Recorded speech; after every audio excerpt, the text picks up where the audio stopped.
Queridos amigos, lo que está pasando en los Estados Unidos y en Europa y lo que va a pasar aquí con mucha intensidad seguramente nos permite afirmar que la historia está contada desde hace mucho tiempo, pero que no ha sido nunca suficientemente interpretada.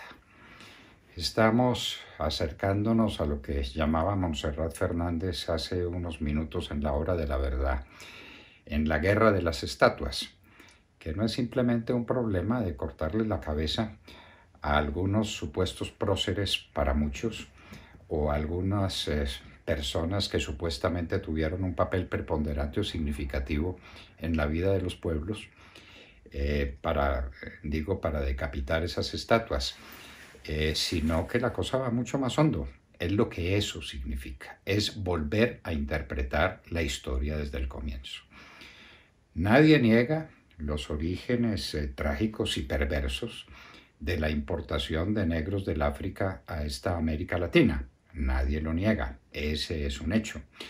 Y eso costó, entre otras cosas, la guerra de secesión en los Estados Unidos con centenares de miles de muertos. Nadie lo niega, nadie niega lo que pasó aquí en Colombia, que tuvo un personaje capital en esta lucha y en este enfrentamiento que fue nada menos que Simón Bolívar, que tuvo como primer ejército el que le dio a Alejandro Petión desde Haití, 300 negros con los que llegó a libertar estos países, en una promesa que él tenía y que cumplió en el discurso al Congreso de Angostura que tal vez algunos no han leído. Pero desde esta perspectiva también hay que cortarle la cabeza a las estatuas de Simón Bolívar porque tuvo negros. Claro, tuvo negros esclavos y muchos en su finca,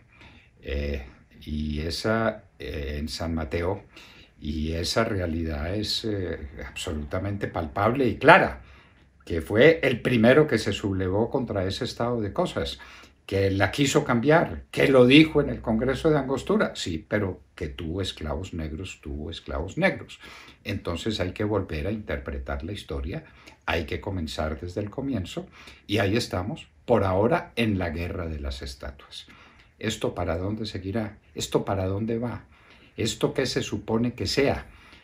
Porque queremos, en lugar de la interpretación tradicional de la historia, con todos sus defectos, con todas sus aproximaciones, con todas sus equivocaciones, queremos crear una historia nueva y distinta. ¿Cuál? ¿Esto para dónde va?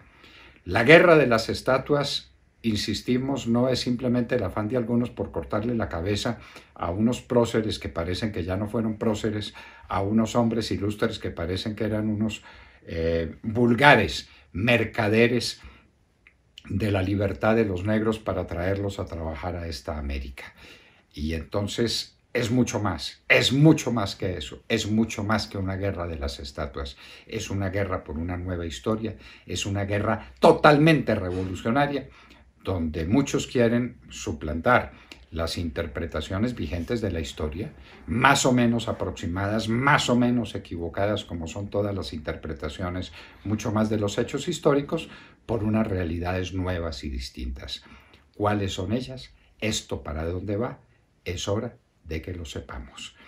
Nadie puede estar de acuerdo con hechos atroces como los que condujeron a la muerte de George Floyd. Nadie puede estar de acuerdo con eso. Tenemos que crear unas sociedades unidas en unos pueblos más como el pueblo de Colombia y los pueblos de América, que son pueblos mestizos.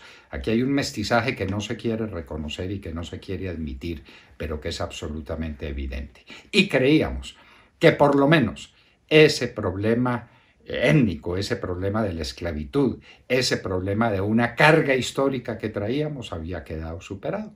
Pues ahora descubrimos que no, y los trágicos acontecimientos alrededor de la muerte de George Floyd los ponen de presente no solamente en los Estados Unidos, en toda América. No solamente en toda América, ahora se ve que en Europa también, donde la confrontación es a fondo.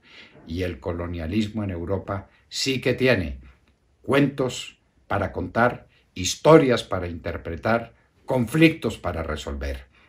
Vamos a escalar un conflicto de la manera como lo proponen algunos, que empieza por la guerra de las estatuas y no se sabe dónde va a terminar todo esto.